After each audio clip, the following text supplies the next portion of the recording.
የድሬዳዋ አስተዳደር በአስተዳደሩ በርካታ ፕሮጀክቶችን እያከናወነ ነው። እነዚህ ፕሮጀክቶች ሰው ተኮር ሆነው የማህበረሰቡን ኢኮኖሚያዊ ማህበራዊ ችግሮችን ለመቅረፍ የሚሰሩ ፕሮጀክቶች ናቸው። እነዚህም ፕሮጀክቶች እንግዲህ በቀደመ ፕሮግራማችን በተለያዩ ሁኔታዎች የመደመር ቤት መጽሐፍ፣ የሲቪክ ሴንተርን፣ የኮሪደር ልማቱን ወደ እናንተ ማድረሳችን የሚታወስ ነው። አሁን ደግሞ የምንገኝበት የድሬዳዋ አስተዳደር በመደበው ሙሉ ወጪ እየተገነባ የሚገኘው የ4.2 ኪሎ ሜትር የመንገድ ስራ ፕሮጀክት ላይ ነው። እንግዲህ ይሄ የመንገድ ስራ ፕሮጀክት ለበርካታ ዘመናት ህብረተሰቡ የመልካም አስተዳደር ጥያቄ ሆኖ ችግሮች ይነሱበት፣ ቅሬታዎች ይቀርቡበት የነበረ አካባቢና የመንገድ ስራ ፕሮጀክት ነው። እንግዲህ ይህ የመንገድ ስራ ፕሮጀክት የዚህን አካባቢ ነዋሪዎች ኢኮኖሚያዊ፣ ማህበራዊ ችግሮችን በመቅረፍ ተጠቃሚነታቸውን ከፍ እንደሚያደርግም ታምኖበት በአስተዳደሩ ከፍተኛ አመራሮች፣ ካቢኔ አባላት ከፍተኛ ክትትልና ቁጥጥር የተደረገበት እየተሰራ የሚገኝ ፕሮጀክት ነው። አሁን ባለው ደረጃ እንግዲህ ይህ ፕሮጀክት የመጀመሪያ አስፋልት ልባስ ስራው ተጠናቆ ሁለተኛ አስፋልት የመደረብ ስራዎች እየተሰሩ የሚገኙ፣ ከዛ ውጭ ደግሞ የሶስት ድልድዮች በዚህ የመንገድ ስራ ላይ የሚገኙ በመሆኑ እነዚህ ድልድዮች ደግሞ የመገንባትና የማጠናቀቅ ስራዎች ቀሪ ስራዎች ሆነው እየተገነቡ ነው የሚገኙት።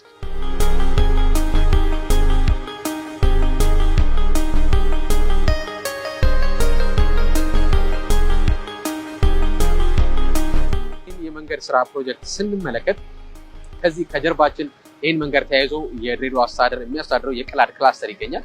ከዛ አካባቢ የሚመጡ በርካታ አምቡላንሶች እርጉዞችን፣ በሽተኞችን ጭነው በዚህ መንገድ ላይ ሲንቀሳቀሱ ከፍተኛ ችግር ይደርስባቸው እንደነበር የቅርብ ጊዜ ትውስታ ነው። ከዛ ውጪ በዚህ መንገድ ላይ ወደ ጅቡቲ መሄድ የሚፈልጉ ከባድ ተሽከርካሪዎች፣ እቃ የጫኑ አትክልቶችን የጫኑ ተሽከርካሪዎችን በዚህ ይወጡ ይገቡ የነበረ በመሆኑ እዚህ አካባቢ የሚኖሩ ማህበረሰቦች ላይ ከፍተኛ የሆነ አዋራ በመብነን ከፍተኛ የሆነ ችግር ይከሰትም ይፈጥርም እንደነበር የሚታወስ ነው።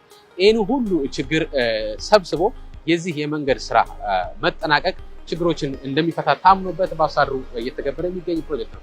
ማህበረሰቡም ደግሞ ከዚህ ችግር ከመላቀቅ ባሻገር እዚሁ አካባቢ ላይ መንገድን ተያይዞ የሚፈጠሩ የተለያዩ ንግዶች፣ የተለያዩ የስራ እድሎች፣ የተሽከርካሪ ሁኔታዎች በርካታ በመሆናቸው ህብረተሰቡ ተጠቃሚ እንደሚሆን ታምኖበት እየተሰራ ነው።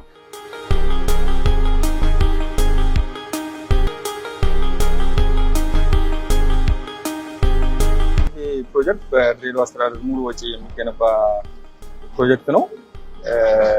ይህ ፕሮጀክት እንግዲህ በተደጋጋሚ እናንተም የሚዲያ ሰዎች እንደምታውቁት በተደጋጋሚ በህዝብ ጥያቄ የሚቀርብበት የነበረ ፕሮጀክት ነው።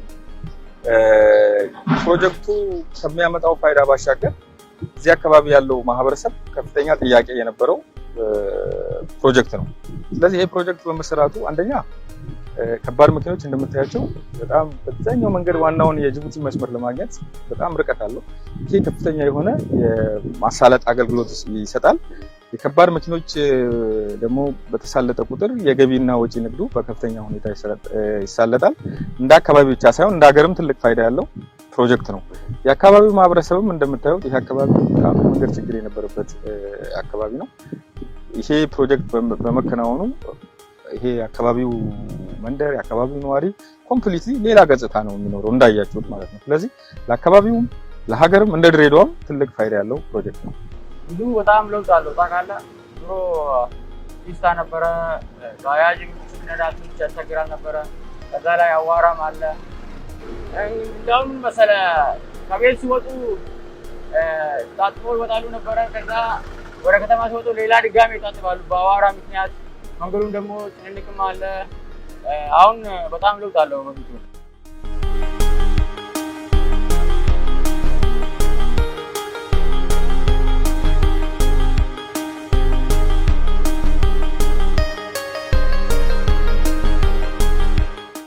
የምንገኘው 4.2 ኪሎ ሜትር ይባላል ማለት ነው። 4.2 ኪሎ ሜትር ከድሮ ኬላ ጀምሮ እስከ ጅቡቲ ጃክሽን የሚባለው ማለት ነው የሚያገናኝ መንገድ ነው ማለት ነው። ይህ መንገድ ለ5 ዓመት ነው እየተሰራ ያለው ማለት ነው። ከዚህ በፊት እዚህ አካባቢ ለአመታት ማለት ነው ማህበረሰብ በዝናብ ጊዜ በጣም የሚቸገርበት፣ በአዋራ ጊዜም ደግሞ ማህበረሰቡ በጣም የሚቸገርበት ስለሆነ አስተዳደር ደግሞ የማህበረሰብ እርካታና መልካም አስተዳደር ጥያቄ ለመመለስ ተብሎ ይህ ፕሮጀክት ወደ ኢምፕሊሜንቴሽን እንዲገባ ማለት ነው እሸቱ ለማ መንገድ ስራ ተቋራጭ ሁለት ተሰጥቷል ማለት ነው እንደ አስተዳደር ማለት ነው። ስለዚህ ወደ ስራ ስንገባ ከችግር ነው ወደ ኢምፕሊመንት ለማድረግ ወደ ስራ የገባ ነው ማለት ነው። የመልካም አስተዳደር ጥያቄዎችን ለመመለስ የማህበረሰቡን እርካታ እንትን ለማድረግ ማለት ነው። ብዙ የራይት ኦፍ ዌይ አለ ማለት ነው።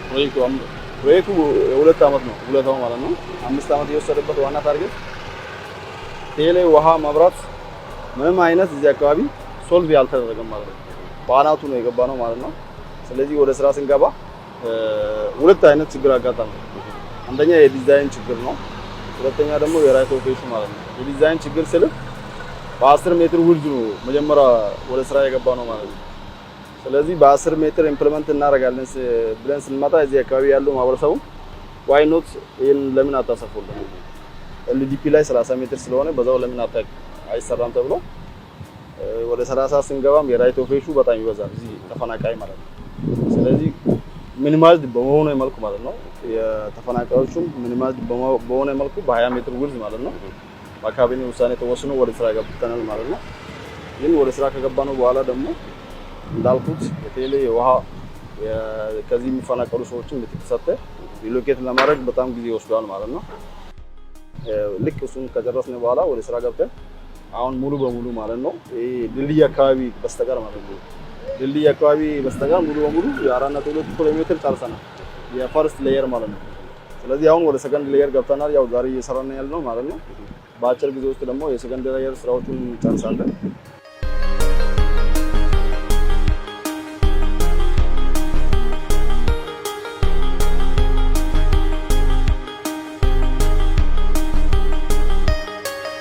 ልዩች አካባቢ ደግሞ ያው ድልድይ ሲሰራ ነው ይሄ ብሪጅ አፕሮች ያለው ማለት ነው። እሱ ደግሞ ድልድዩ ሲሰራ ከድልድዩ ጋር የሚለብስ ነው የሚሆነው ማለት ነው። 4 ድልድይ ነው ያለው ይሄ ፕሮጀክት ላይ ማለት ነው። 3 ድልድይ ነው ያለው ይሄ ፕሮጀክት ላይ ማለት ነው። ስለዚህ ሰፋፊ ስራው ነው የያዘው። ኢንቢሊየንስ ነው ይሄ ፕሮጀክት እየተሰራ ያለው ማለት ነው። ያው በአስተዳደሩ በጀት ነው እየተሰራ ያለው በአጭር ጊዜ ውስጥ ማለት ነው። ድልድዩ ኦልሬዲ የሰብስትራክቸር ስራ ጨርሰናል። የሱፐር ስትራክቸር ስራ ነው የሚቀረው ማለት ነው። እሱም ደግሞ ድልድዮቹን እስካሁን ያላለቀበት ብዙ ሜንሶች አሉ ማለት ነው። ለምን ከዚህ በፊት የነበረው በሲሚንቶ እጥረት ምክንያት ማለት ነው። ድልድይ ሲሰራ በኦፒሲ ነው የሚሰራ ማለት ነው። ኦፒሲ ያው ይታወቃል።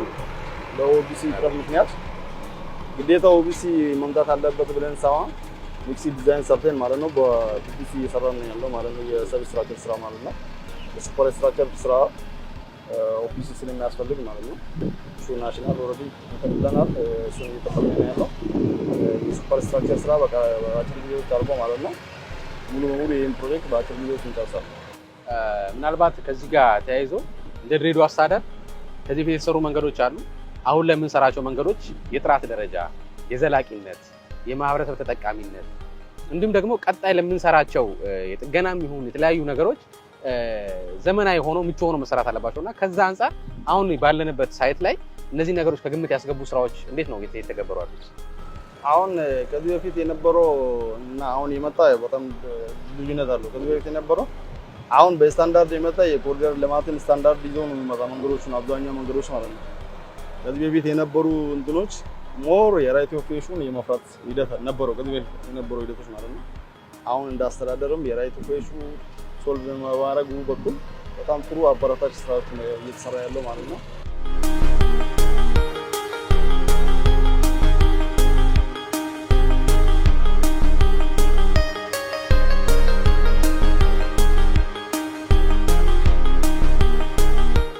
እንደ መንገዶች ማለት ነው ሰፋፊ ስራ ነው እየሰራ ነው ያለው። ከሱ ስራዎቹ እንደ መንገዶች ባልታን በዋና ትኩረት ተደርጎ የሚሰሩ ስራዎች በአማካሪም እና በራሳችን ባለሙያ ነው የምንሰራ። ያ አማካሪ የሚያስፈልግባቸው ዋና ታርጌቶች ጥራት ላይ ኮምፕሮማይዝ ማናደርገው ማለት ነው። ጥራት ላይ ትኩረት አድርገን ነው እየሰራ ነው ያለው ማለት ነው። አማካሪዎች አሉ፣ የኛ ባለሙያዎች አሉ። እኛም ዴይ ቱ ዴይ ክትትል እናደርጋለን ማለት ነው። ይሄ ፕሮጀክት እንደተባለው ፋይዳው በጣም ብዙ ከመሆኑም የተነሳ የህብረተሰቡም ጥያቄ ከመሆኑ የተነሳ በአስተዳደሩ ከፍተኛ ትኩረት የሚሰጣቸው ሜጋ ፕሮጀክቶች ውስጥ ቁጥር 1 ነው ማለት ይቻላል። ከከፍተኛ ከአስተዳደሩ ከንቲባ ጀምሮ በየደረጃ ያሉ አመራሮች ይህን ፕሮጀክት በየጊዜው ይከታተላሉ። እኛ ደግሞ እንደ መንገድ ባለቤት እንደ መንገድ ጉዳዩ ቀጥታ እንደሚመለከተው ሴክተር በየጊዜው እንከታተለዋለን፣ በየጊዜው ሳፖርት እናደርገዋለን። የተወሰነ ዲሊያንስ ነበረው ፕሮጀክቱ የሚታወቅ ነው። አሁን ያለበት አሁን 1-2 ወር በኋላ ግን ኮምፕሊትሊ ሌላ ገጽታ ነው ያለው ፕሮጀክቱ። እናንተም ያው በየጊዜው እየመጣችሁ ስለምትከታተሉት የምታዩት ነው። ስለዚህ ከፍተኛ ትኩረት እንሰጠዋለን። አስተዳደሩም ከፓርቲም ከክቡር ከንቲባው ጀምሮ በየጊዜው ሪፖርት እናደርጋለን፣ እንከታተላለን። ኮንትራክተሩም የሚያቀርባቸውን ችግሮች ዕለት ተዕለት እየፈታን ነው የምንሄደው።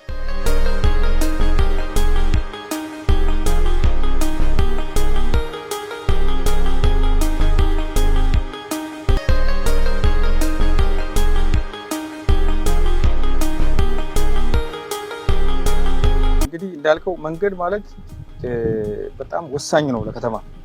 ልክ የሰው ልጅ ደም ስር ታውቃለህ? ደም ስርና መንገድ አንድ ነው። ደም ስር ከጠበበ፣ ደም ስር ከተዘጋ ስትሮክ ታውቃለህ? የከተማ መንገድ ከጠበበ ራምትን ከሆነ ከተማ ጤነኛ ሆኖ አይቀጥልም። ስለዚህ ከተማ ለመንገድ ለከተማ በጣም መሰረታዊ ወሳኝ ለእድገትም ለሁሉም ነገር ማለት ነው። ስለዚህ መንገድ በተለይ እንዳልኩ ትኩረት ሰጥተን እንሰራለን። መንግስት በጣም እንደ ሀገርም ብዙ በጀት ይወጣበታል መንገድ ላይ። ዞሮ ዞሮ ግን መንገዱን የሚጠቀመው ህብረተሰቡ አካባቢ ሲቀይር አይተናል። አሁን ለምሳሌ 1.2 ገንደ ተስፋ አካባቢ የሰራነው ፕሮጀክት ባለፈው አይታችሁታል። ትላንት የነበረው ገጽታና አሁን ያለውን ገጽታ ማነጻጸርም አይቻልም። እዛ አካባቢ የንግድ ቦታ ሆኗል። ሰው ገቢው ጨምሯል።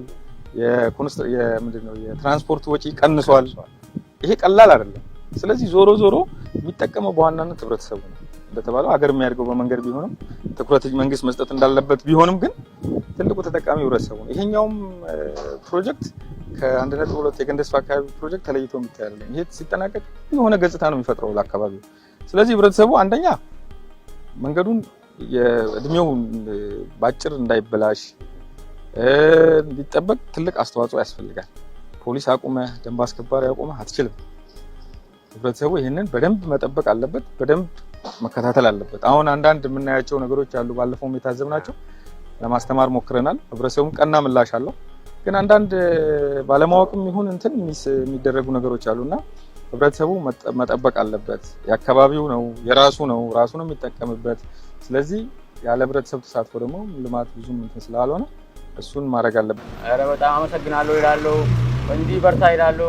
የቀራውትን ቶሎ ጨርሱና እዚህ ጋር ያለውን በጣም አደጋ ምናምን እንዳይፈጠር ሌላ አሁን ድሮ እንትን ስለሆነ ቀስ በቀስ ነው የሚነዱት። አሁን ስፓልት ስለሆነ ፍጥነት ስለሚሄዱ አደጋ እንዳይመጣ ታስቦበት የቀረውን ቶሎ ጨርሱና እናመሰግናለን በርቱ ይላለን። ህብረተሰቡ መንገዱ መንግስት ስራ እንጂ የእናንተ ነው፣ ተንከባከቡ፣ የሚያስፈልጉ ነገር አያረጉ፣ ቆሻሻ ምናምን ጽዳትም በጣም ስሩ ይላለው።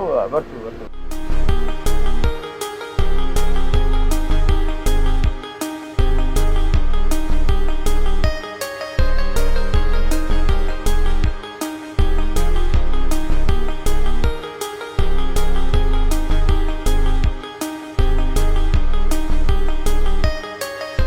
እንደሚታወቀው መንገድ በመንግስት ይልማ እንጂ ዞሮ ዞሮ የህዝብ ሀብት ነው። መንግስት ሰርቶ ያጠናቀቀውን መንገድ የመንከባከብ በንጽህና የመያዝ እንዳይጎዳ የመጠበቅ ስራ የማህበረሰቡ ነውና እዚህ አካባቢ ያሉ ማህበረሰቦችም ተሽከርካሪዎችም መንገዱን የሚጠቀሙ በአጠቃላይ መንገድ ተጠቃሚዎች በሙሉ ለዚህ መንገድ ዘለቄታዊ አገልግሎት የበኩላቸውን አስተዋጽኦ እንዲያበረከቱ መልእክታችን ነው።